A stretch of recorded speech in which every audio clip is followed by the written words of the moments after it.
जय हिंद साथियों, मनोज कैड में आपका स्वागत है। आज के वीडियो में हम निर्गुण भक्ति के सुप्रसिद्ध कवि कबीर दास जी के बारे में जानेंगे। आज के वीडियो में हम कबीर दास के जीवन परिचय, इनकी साहित्यिक परिचय, साहित्यिक विशेषताएं और इनकी जो भाषा शैली होती थे उसके बारे में जानेंगे।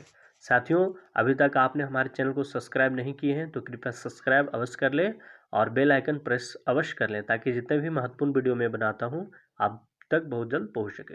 तो चलिए देर न करते हुए शुरुआत करते हैं। तो सबसे पहले हम कबीर दास की जीवन परिचय जान लेते हैं।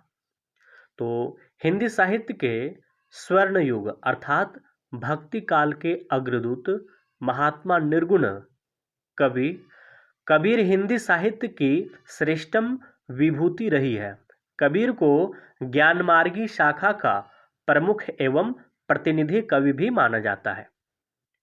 कबीर दास का जन्म सन 1398 ईस्वी में काशी में हुआ था। यह कहा जाता है कि इनका जन्म एक विधवा ब्राह्मणी के गर्भ से हुआ था, जिसने लोक लाजवत से इन्हें लहरतारा नामक तालाब के निकट छोड़ दिया था। नीरू और निम्मा जुलाहा दंपति ने इनका पालन पोषण किया था। कबीर ने जुलाहे का व्यवसाय अपनाया था। कबीर के गुरु स्वामी रामानंद थे। कबीर पढ़े लिखे नहीं थे। उन्होंने स्वयं कहा है कि मसी कागद छुयो नहीं, कलम गही नहीं हाथ। उन्होंने अपने अनुभव से ही जीवन जगत का ज्ञान प्राप्त किया था। सन 1518 ईस्वी में इनका देहांत मगहर में हो गया था। कबीर जी के नाम से ही एक पंथ चला जो कबीर पंथ कहलाया। अब देखिए इनके साहित्यिक परिचय में हम जानेंगे कि कबीर की वाणियों का संकलन बीजक नामक ग्रंथ में है। बीजक के 3 अंश है। पहला है साख्या, दूसरा शबद और तीसरा रमीनी। बीजक जो है एक मुक्तक काव्य है। इसमें समाज सुधार, भक्ति भावना से परिपूर्ण ज्ञान एवं व्यवहारिक विषयों पर दोहे एवं सोरठे हैं। कबीर के गेय पदों को शबद कहा जाता है। दोहा छंद में लिखी गई साखियां बहुत ही प्रसिद्ध है। रमेनी में पद शैली में सिद्धांतों का विवेचन किया गया है। अब इनकी साहित्यिक विशेषता की बात करें तो कबीरदास जी उच्च कोटि के साधक, संत और विचारक थे।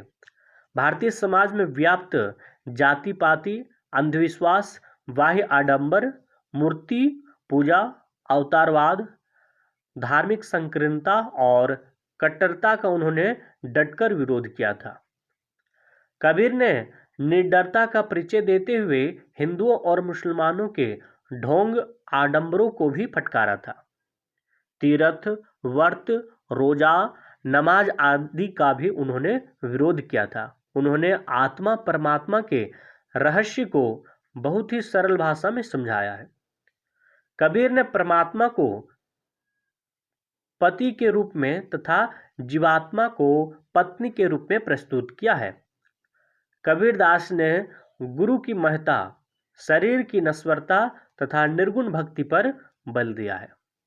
अब देखिए इनकी भाषा शैली की बात करें तो हम इसमें लिखेंगे कि कबीर ने अपने काव्य में सहज सरल भाषा को अपनाया है। इनकी भाषा सधुकड़ी या खिचड़ी है। सधुकड़ी का और खिचड़ी का हम लोग जानते हैं कि खिचड़ी में बहुत सारा मिला जुला रहता है, उसी तरह सधुकड़ी इनकी भाषा थी। जो इनकी जो साहित्यिक विशेषता थी उसमें सभी भाषाओं का समावेश रहता था। तो इसमें अरबी, फारसी, ब्रज, अवधी, खड़ी बोली, पंजाबी तथा भोजपुरी आदि शब्दों की बहुलता है। आचार्य हजारी प्रसाद द्विवेदी ने उनकी भाषा के विषय में लिखा है कि भाषा पर कबीर का जबरदस्त अधिकार था। वह वाणी के डिक्टेटर थे। जिस बात को उन्होंने जिस रूप में प्रकट करना चाहा उसे उसी रूप में कहलवा दिया है। बन गया तो सीधे सीधे, नहीं तो दरेरा देकर। उनके काव्य में प्रमुख अलंकार है रूपक, उपमा, अनुयुक्ति, यमक तथा वक्रुति। काव्य में गेयता का गुण है। काव्य शांत रस, अद्भुत रस तथा श्रृंगार रस प्रधान है। तो साथियों, इस तरह हम कबीरदास के जीवन परिचय के बारे में जानते हैं। तो साथियों, आपको ये वीडियो कैसा लगा आप हमें कमेंट करके अवश्य बताएं, और अभी तक आपने हमारे चैनल को सब्सक्राइब नहीं किए हैं तो कृपया सब्सक्राइब अवश्य कर लीजिए। आपका बहुत बहुत धन्यवाद।